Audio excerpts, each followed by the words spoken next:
Hello everyone, we are back with another video. Today we are going to talk about my accident and basically I'm going to have like a whole diagram right here and show you how it happened. Alright, now not all my injuries were fractures or anything like that. Just got a fractured finger. I'm about around 5 weeks in, maybe 6. Yeah, fractured finger. I will actually throw up the x-ray of that because I did get an x-ray of it and I did make sure to take a picture of it, so I'll pop that up on the screen. Along with that, I got my shin and something like my seat or my handlebars ended up wedging into my leg, so I got a little bit of a bruise from that. Also took away some skin tissue as well, so I got that a little bit of an injury. Really the main things is like my hand and my wrist. So I sprained my wrist. I've had both my hands or both my wrists have been sprained, and basically I never did physical therapy for it. I've been trying to look up some stuff recently just so that I can actually heal them completely, or at least get them to where they don't have their little temper tantrums every once in a while. So I will definitely try to fix those. But yeah, with the fractured finger, it seems like I got my whole hand. So like it's like I can move it, but like there's times where I'm like doing something and it just doesn't move as fast as it like used to, or the reflexes just isn't there. So yeah, I got my wrist and I got my finger, but along with that, like I can feel it in my other fingers as well, in my hand. I got my other wrist as well, along with my elbow. I got my elbow. It's probably not there anymore, but it was very weirdly bruised. So my tendonitis from that arm also came through, and along with the left arm as well. Not as bad because obviously my right one was the worst one. So yeah, I do have the tendonitis a little bit back in those. But then I got my shin, if you can see right there. I got scars from the car hitting me. Or maybe it was the pedal. It might have, like, my foot may have came off and the pedal made a snap back. The GoPro just powered off for some reason. But yeah, so pedal might have kicked back and hit me, but I think it was the car. I don't know exactly where I would hit it, but either way, it was very bad. I mean, you could see there are going to be scars. This thing was bubbled up from like here down to here. You can kind of see a little bit of the oval type shape and like the discoloration just a little bit. But yeah, so I will have to deal with this injury. It's not bad, but it's not good either. So yeah, another shin taken down, obviously. Still got the other side from a big pedal strike. But yeah, so that's what I'm dealing with right now. The injuries aren't too bad. I got pretty lucky with how fast that car was going. It was coming out of one of the side streets and just, yeah, dead on. So here we go. We're going to go into the demonstration and talk about how it happened, and yeah, let's get into it. All right, I don't know how well you guys can see this, but over here, actually, so we got right here, right? Got the few lines. We got the bike lane here. We have another intersection from like it's like a highway type thing, and it comes in and you can go into the side streets. This is the side street over here, and we also have the crosswalk as well. Now, this is how I'm going to do it. I got my walkie-talkies to demonstrate how it goes, and yeah, so we'll see how this demonstration goes. I don't know how well it's going to be. Now, I was coming up the side of the bike lane because the other side of the highway doesn't even have a bike lane, and usually the sidewalks are usually being used by people walking, and not to mention when the cars come out, they don't stop at the crosswalks. they stop like right in the middle of it. So, you know, they don't even slow down before it. So we have to pay attention for that as well. So I usually go on the road just to be safer and have a little bit more time to react. Because if I'm crossing here and kind of in a rush or something, and I only slow down here and then keep going, you know, there's obviously a chance of somebody coming down and hitting me anyway. So I just try to be careful, be smart. So I use the bike lanes both ways. That's how I've always done it. Just it stays out of the way of other cars and everything. So that's what I do. So here we go. We'll go through the demonstration and, well, not demonstration, but how it happened. So orange is the car and the blue one is me. All right, I hope you guys can see this. So we got the sidewalk here. We got the bike lane here. We got the turn that goes into the side street.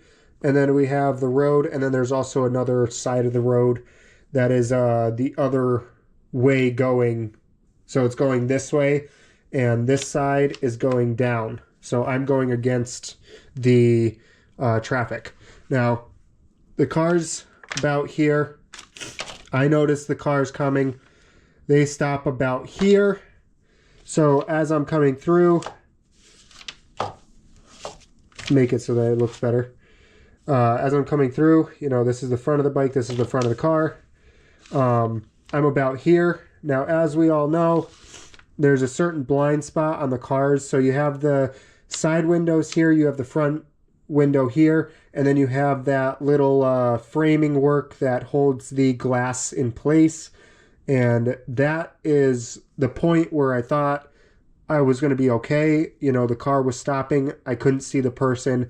So I started to go. Now, with this highway, the only way you can go is right. So I'm coming up and the person is going to the right. Now, I can't see her, obviously. But as I start to move up, I get to that point where if she turns, she's going to turn into me. So my thought process was just move, get out of the way as fast as I could. So I started pedaling a little bit faster and I started going around. I start seeing her move just a little bit and I'm like, okay, I need to go faster. So I go all the way around to try to avoid. And as I'm going, she goes. So either way, if I was back here and she was still turning, she would have clipped me. She would have still hit me. I would have still broken the bike, possibly gotten hurt. Either way, no matter what I would have done, I would have gotten a hit. So at the point where I was, I thought she was letting me go and I was going to go. And so once she came about here, she's already like in the bike lane and I'm trying to go around. She's turning into me. And she like hits me like dead on, almost dead on. And I kind of go up and over the front of the car. And my bike gets flown all the way down here. And I'm more up here. I hear honking horns. She turns around, pulls over to the side. I finally get up and grab my bike, pick it up, bring it over to the sidewalk. And then the person calls for emergency services and, you know, that situation goes on. Now, I will say my brakes were, like, not the best. They weren't working the best. I had got some fork oil on my front disc brake, and because of that, it wasn't working as well. It was just working a little bit, if any, but the back brake was still okay. So either way, I was going to get hit. So it was just it was a bad situation. There, one way or another, I was going to get hit. I think I got away pretty lucky. I mean, I was right here, you know, by the time I realized that she wasn't letting me go. Even if I did realize it, I would be here. She'd be turning in and she would have hit me anyway. So either way, I was going to get hurt. 2 to 6 weeks before I can actually like do whatever I want, not have to worry about it. Even then, I think I'll let it heal for an extra like 2 weeks before I really hammer it and, you know, do as much weight as I need to or whatever I want or workout, stuff like that, just to make sure it's going to be okay. I might do like light workouts, but otherwise, yeah, this was the unfortunate situation, and that's how it went. So I was not in the sidewalk, I was actually in the bike lane, and they turned into me and hit me. So yeah, I hope you all enjoyed this video. I know I've been getting some people asking exactly what happened, and explaining it was going to be a little hard, so I figured a diagram would have been a little bit better. And hopefully it was. Hopefully it did help. Hopefully there was no really big confusion. I know my drawing isn't the best, but, you know, I tried. So yeah, I hope you all enjoyed. I hope everybody understands what I'm going through, and it's going to be hard to make some videos right now. I might even get to the point where I can't make a video 1 week or something like that, just because I'm starting to run out of these video ideas, if you couldn't tell. Not really, but I have a few other videos that I can do that don't involve biking.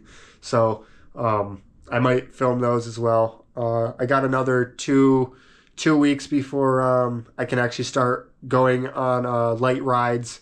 So hopefully that goes by quickly, because I could use some biking right about now. So I hope you all enjoyed. Make sure to check out my Instagram and community page on YouTube.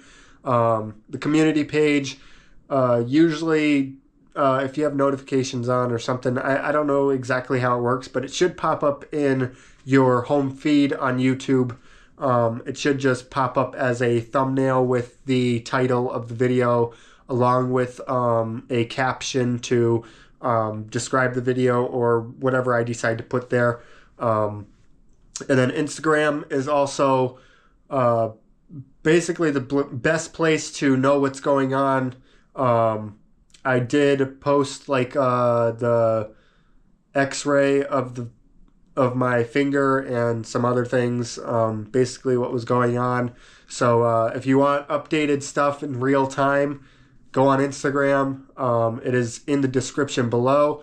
And yeah, I hope you all enjoyed. Make sure to subscribe and like the video. And yeah, so comment on the video and tell me anything you want to say. I would well appreciate it. I love seeing all your guys' comments. So yeah, I'll see you all in the next one. Peace out, stay safe, and keep on riding.